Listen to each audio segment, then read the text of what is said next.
Olá, companheiros e companheiras. Hoje o programa Elucidações Espíritas, participando dos 160 anos de O Livro dos Espíritos, com o evento organizado pela Aliança Municipal Espírita de Uberlândia, com o expositor Saulo César, com o tema O Livro dos Espíritos, 160 anos de Consolador Prometido. Vamos acompanhar. Então a gente não se desesperar, porque o progresso ele se dá, mas a marcha desse progresso em termos de humanidade não pode ser aferida pelo tempo de relógios meramente dos encarnados. 1800 anos, muitos desvios, muito dogmatismo, muitas ideias que foram colocadas em cima da proposta do Cristo, muitos bons exemplos. Nós tivemos um São Francisco de Assis, tivemos um Lutero, tivemos Ian Hus, missionários que mantiveram viva a proposta. Os textos foram preservados graças ao trabalho da Igreja Católica durante séculos. Que numa época em que não era assim, você abria as portas de uma livraria, chegava ali e pegava um livro. Tinha que escrever à mão, tinha que copiar, dava trabalho.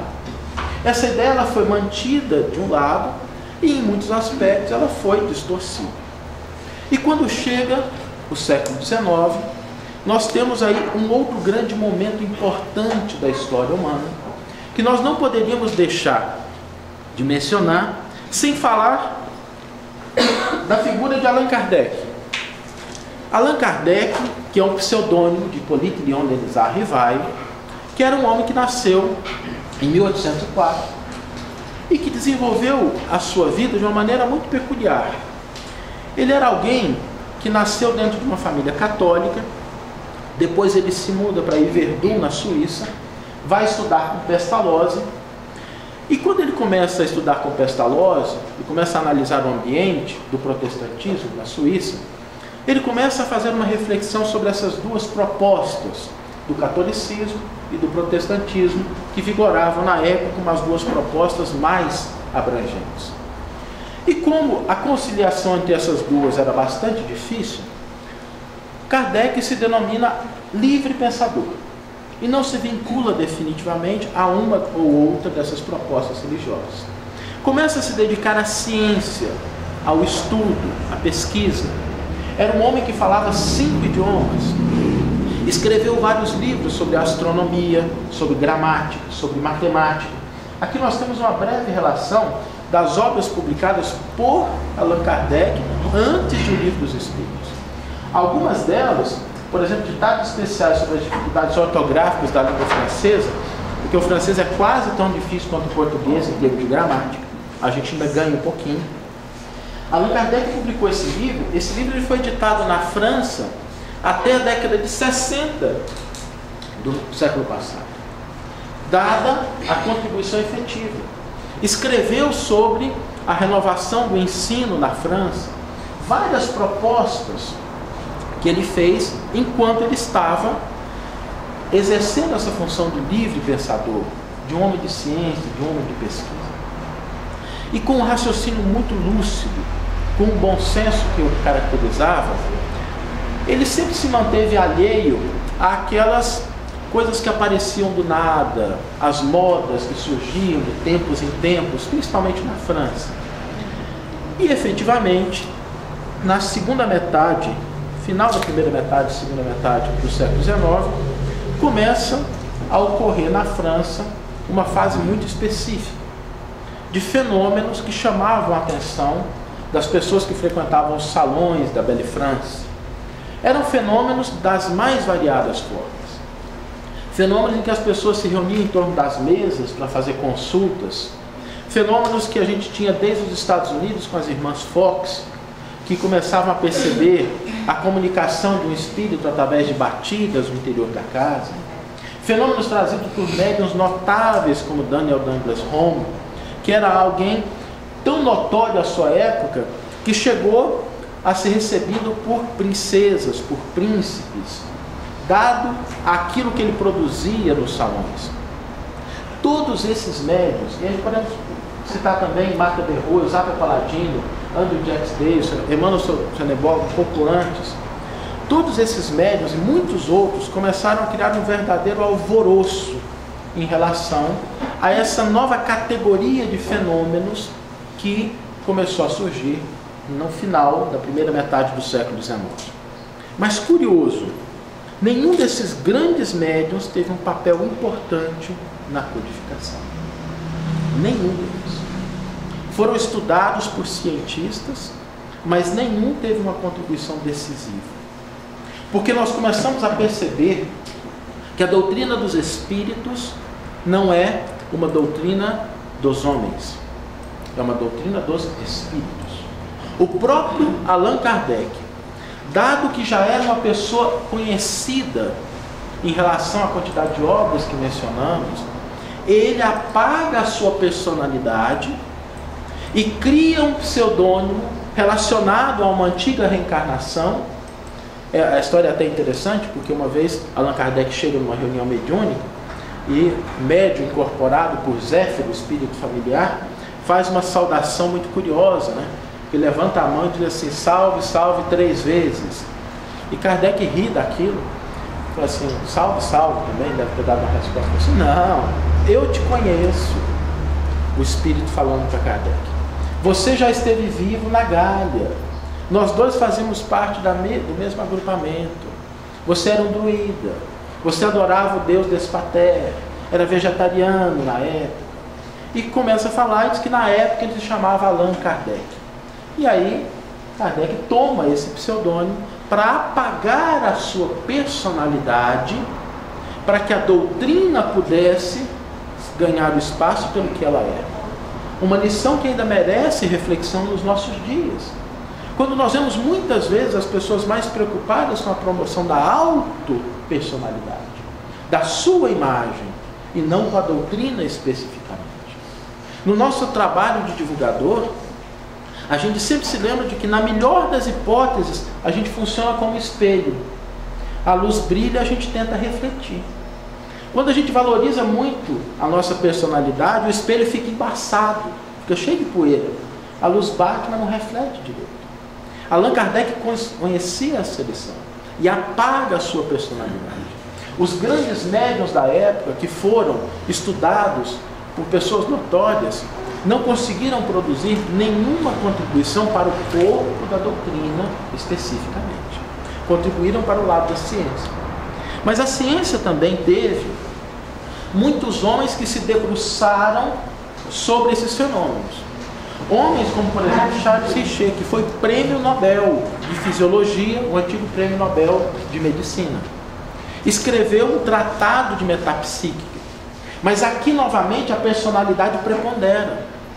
Porque Richer propõe a teoria da metapsíquica, que mais tarde lançou as bases da parapsicologia, e que hoje é uma palavra que praticamente ninguém escuta mais. Porque a proposta era individual, era de um único homem.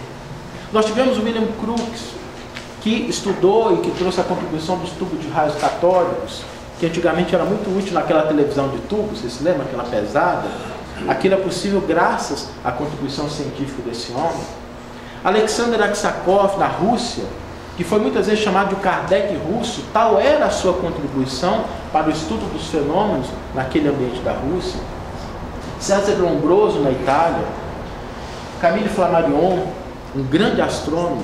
Homens que também estudaram, do ponto de vista científico, aquilo que estava sendo colocado como uma nova fenomenologia. A questão é que a doutrina espírita, ela não se restringe a esse aspecto do fenômeno ou somente da ciência. A doutrina espírita, ela tem um aspecto muito mais amplo. E esses homens não foram capazes de apagar a própria personalidade a fim de que a doutrina se transparecesse em todas as suas características. Nós temos então Allan Kardec, que conseguiu conciliar não só a ciência, mas também o pensamento filosófico, também o pensamento religioso. E em 1857, no dia 18 de abril, nós temos a primeira edição de O Livro dos Espíritos, muito diferente da edição que nós temos hoje. A primeira edição do Livro dos Espíritos tinha 501 itens. Às vezes a gente chama aqueles itens de perguntas, mas eles não são perguntas, são itens. Tanto é que mesmo na edição atual, se você pega o item 100, não é uma pergunta, é a categoria dos espíritos, classificação. Então eram 501 itens. Era um livro muito menor, de 158 páginas. E ele era dividido em 3 partes. A primeira parte, doutrina espírita. A segunda parte, leis morais, que é mais ou menos como a gente tem hoje, a parte das leis morais. E uma parte menor, esperanças e consolações. O que chama atenção nessa primeira edição é o que Kardec chamou de princípios da doutrina, que faz parte da primeira parte. São 276 princípios. Quando nós pegamos a primeira edição do Livro dos Espíritos, se a gente observar, Kardec fez uma coisa muito interessante. Ele colocava um item, uma pergunta, a resposta dos espíritos e depois um item com a mesma numeração. Eu vou ampliar aqui um pouquinho para a gente poder ver. Quero mais uma vez pedir para que você que nos acompanha, para que você possa ser um doador da Clínica Jesus Nazaré. A Clínica Jesus Nazaré é uma entidade que atende pessoas portadoras de transtornos mentais e pessoas da terceira idade. Você pode fazer uma visita, levar suas doações e marcar também a sua visita pelo telefone 3235-3129, 3235-8010. Essa entidade que atende pessoas da terceira idade, pessoas com transtornos mentais, precisa de todos nós. Vamos colaborar. Te aguardamos.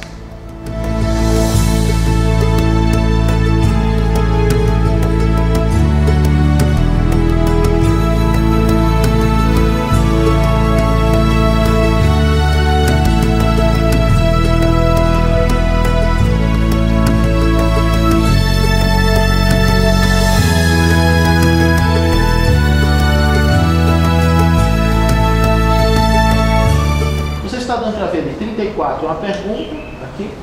Deixa eu ver se eu consigo.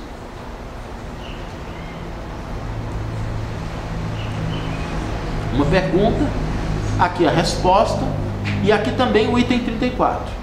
Aqui o 35, uma pergunta, a resposta, e aqui também o 35. Essa estrutura é muito interessante porque o que Kardec fez? Dada a resposta dos espíritos, ele estabelecia aqui um princípio da doutrina. Então, se alguém quiser estudar os princípios da doutrina espírita, pode recorrer a essa primeira edição. Nós vamos ter ali 276 princípios da doutrina. Para cada resposta dos espíritos, Kardec formulava um princípio na linguagem de um princípio mesmo, não como sendo uma resposta. Essa é a primeira edição do Livro dos Espíritos, que ela vigorou por 3 anos. Em 1860, nós temos a segunda edição do Livro dos Espíritos, e aí uma edição muito mais robusta. Depois de 3 anos de revista espírita, lembremos que logo depois que Kardec publica o Livro dos Espíritos, começa já no ano seguinte a publicação da revista espírita, que é o laboratório de pesquisa de Kardec. É o local onde ele apresentava uma tese, onde a tese era debatida, onde ele analisava aquilo que estava sendo colocado à época dele, lia jornais, lia cartas, analisava, publicava. E Kardec era de uma transparência intelectual impressionante. Tem um caso muito interessante na Revista Espírita, que Kardec está fazendo uma análise da teoria dos anjos decaídos. E aí, no meio do comentário, ele faz uma referência à virgindade de Maria. No meio da análise, é uma referência muito curta. E um leitor escreve para Kardec dizendo o seguinte: olha, o seu comentário sobre a teoria dos anjos decaídos é muito pertinente, muito interessante, muito lúcido, mas aquela referência à virgindade de Maria não tinha nenhuma razão de ser feita ali. Está mal colocada, está sintetizada, o assunto não era esse, e faz uma crítica a Kardec. O que Kardec faz? Publica a crítica na Revista Espírita. A crítica que ele havia recebido. É mais ou menos como a gente faz hoje em dia, não é? Alguém critica, né, a gente, e se possível a gente desencarna a pessoa, né? Kardec era de uma transparência intelectual porque o compromisso dele era com a verdade, não era com a personalidade. Essa segunda edição do Livro dos Espíritos, de 1860, Ela traz também uma introdução ao estudo da doutrina espírita, traz os prolegômenos um pouco mais ampliados, e aí divide-se em 4 partes. A primeira parte é a parte que trata das causas primárias. E aqui nós vamos começar a ver o vínculo da doutrina com relação às primeira e a segunda revelação. Qual que era a mensagem da primeira revelação? Há um Deus Criador, esse Deus intervém e eu posso me relacionar com Ele. Qual é a primeira pergunta do Livro dos Espíritos? O que é Deus? De forma que nós temos aí um indício importante do que representam as revelações divinas. Elas sempre são coerentes entre si. Elas se complementam. Elas se intercadeiam. Não há que se dizer que uma revelação agora vai apagar tudo que foi feito, agora eu vou ter alguma coisa nova. Cuidado com isso. Porque quando esse tipo de proposta surge, normalmente é igual fogo de palha. Queima rápido, intensamente e apaga rápido. Deus não constrói para destruir. Quem faz isso é a gente.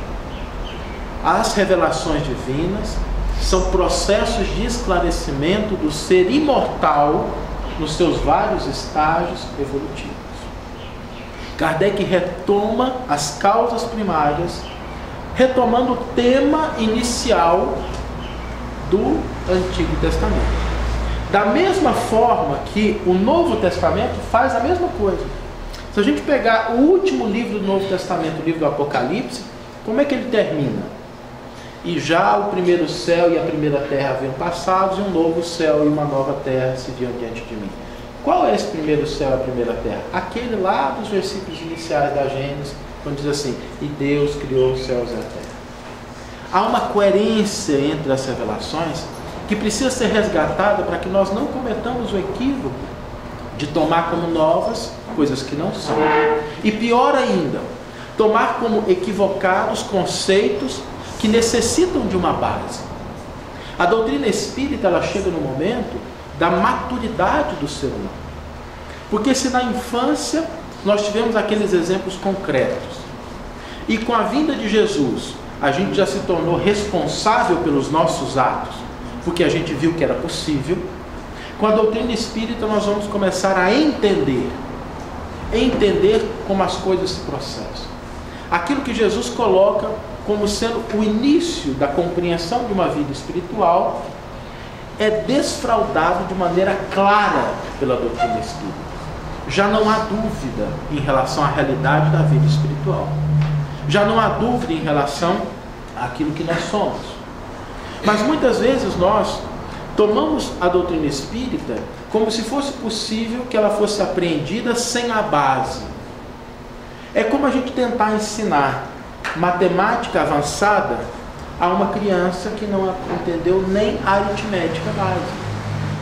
É preciso que a base esteja. Isso não significa decorar textos, mas internalizar o que significa cada fase da revelação divina. Nós temos a segunda parte do Livro dos Espíritos, um debate muito importante sobre a realidade do mundo espiritual. Há espíritos. De que natureza são esses espíritos? Eles se comunicam? O que acontece do lado de lá? Isso é muito importante porque nós ainda ajustamos a nossa mente, mesmo nós espíritas, a visão da personalidade, não da individualidade. A gente acha que só porque a pessoa morreu virou santo ou sábio. Quantas vezes a gente não lê as mensagens do mundo espiritual buscando ali as figuras que foram reencarnadas, os nomes, e dependendo do nome a gente lê até de joelho a mensagem. Se o nome for importante, então pode estar dizendo uma hora absurdo que a gente acha que está lindo. E a espiritualidade, ela é bastante condescendente com essas nossas limitações, porque os espíritos dão nomes. Para quê? Para que a gente possa ir aos poucos se desapegando. Allan Kardec, quando ele elabora o Evangelho segundo o Espiritismo, ele chega a suprimir o nome de alguns espíritos. Allan Kardec chega a suprimir até mesmo o nome do próprio Cristo. numa mensagem recebida e que foi registrada como Jesus, na sociedade parisiense, está no Livro dos Médiuns. Quando ela é replicada no Evangelho segundo o Espiritismo, ele muda e coloca o Espírito de verdade. Para que nós comecemos a nos desapegar dessa visão da personalidade. A gente é o quê? O João, a Maria, o Saulo, o Pedro. Cada uma dessas personalidades representa uma fase da vida de um ser imortal. Mesmo na nossa encarnação, lembramos quando a gente tinha 11 anos, quando a gente tinha 20 anos, 40 anos, 50 anos. Vou parar por aqui porque não tem ninguém com mais de 50. Então, é a mesma pessoa? É a mesma pessoa? Não é a mesma pessoa. Nós temos perspectivas diferentes. O ser imortal é a mesma coisa.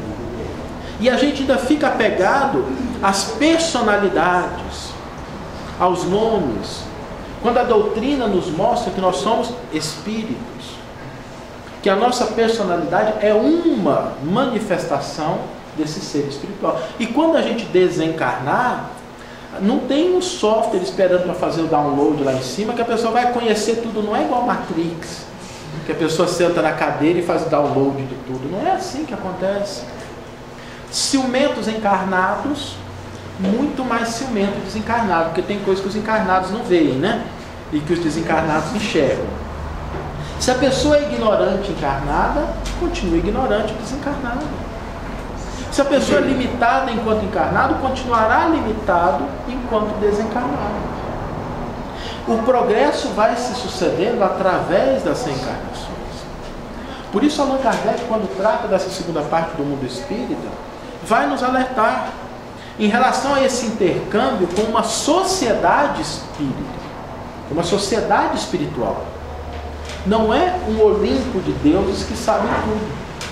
Se a gente pegar na nossa sociedade hoje, sair pelas ruas fazendo perguntas para as pessoas, nós vamos receber as respostas mais diversas possíveis. Essas respostas representam as opiniões das pessoas. Por isso estarão corretas? Não. Por isso esse diálogo com a espiritualidade é um diálogo muito complexo, que exige um esforço, uma dedicação, uma pesquisa, uma análise, que foi o que Kardec fez. Durante muitos anos, analisando comunicações, comparando, e Kardec estabeleceu um princípio na doutrina, chamado universalidade do ensino dos espíritos. Para que se fizesse parte do corpo doutrinário, era preciso passar pelo crivo da universalidade. Por quê? Porque Kardec dizia assim, é melhor rejeitar 9 verdades do que aceitar uma única mentira. Porque se a gente rejeita 9 verdades, a verdade é filha do tempo. Com o tempo ela se impõe. Se a gente aceita uma mentira, dá um trabalho danado para a gente se livrar dela. Porque ela adquire status de verdade. E até que você faça a reconstrução, tem que brigar muito, tem que discutir, e às vezes as pessoas não gostam, se melindram. Não sei aqui em Minas Gerais, eu acho que aqui não, mas em São Paulo o pessoal às vezes costuma ser um pouquinho melindrado. Então, quando nós aceitamos um equívoco que não passou pelo crivo da universalidade do ensino dos espíritos, nós estamos correndo o risco de trazer para o bojo daquilo que nós entendemos como contribuição espírita algo que vai comprometer muito, durante muito tempo. Por isso é melhor, se surge alguma coisa nova, inovadora, o que nós devemos fazer?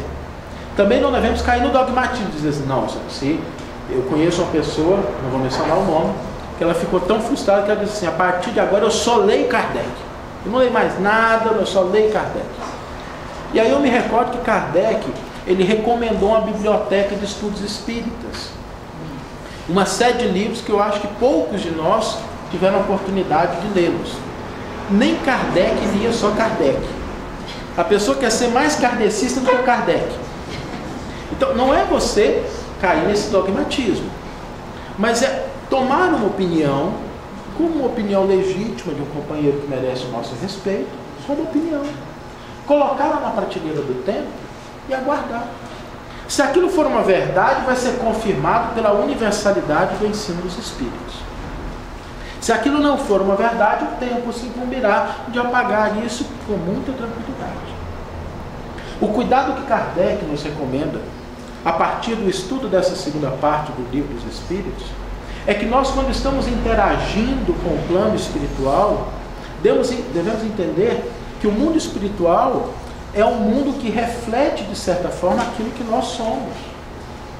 Leva também as nossas imperfeições. Por isso a importância da atenção, do cuidado, do zelo.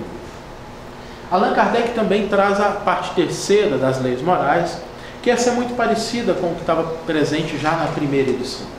E depois a quarta parte das esperanças e consolações futuras, que é um desdobramento daquilo que representa aquela primeira parte que é muito pequena na primeira edição e aqui está bastante ampliada. E aqui nós temos algumas coisas importantes, porque Kardec divide essa parte em duas etapas: das penas e recompensas terrestres, aquilo que a gente pode esperar nesse mundo, e das penas e recompensas futuras. E vai começar a nos trazer reflexões importantes acerca do que representa as noções de sofrimento, daquilo que nós achamos às vezes que existe de punição, porque a gente pensa que Deus pune quando Deus nunca pune. A opção da divindade nunca é pelo sofrimento, é sempre pelo trabalho. O que acontece é que o nosso sofrimento, ele deriva das nossas imperfeições. Kardec vai desenvolver bastante esse item no Céu e Inferno, principalmente no capítulo 7, no Código Penal da Vida Futura, aqueles 33 artigos, que quando a gente lê de uma vez só, dá vontade da gente desmaiar, porque já começa dizendo assim: o sofrimento, ele deriva das nossas imperfeições. O que causa o sofrimento é a imperfeição. Por isso a gente não quer sofrer no casamento. Tem uma receita muito simples: se torna anjo e casa com o anjo. Como o anjo não tem imperfeição, não vai ter sofrimento.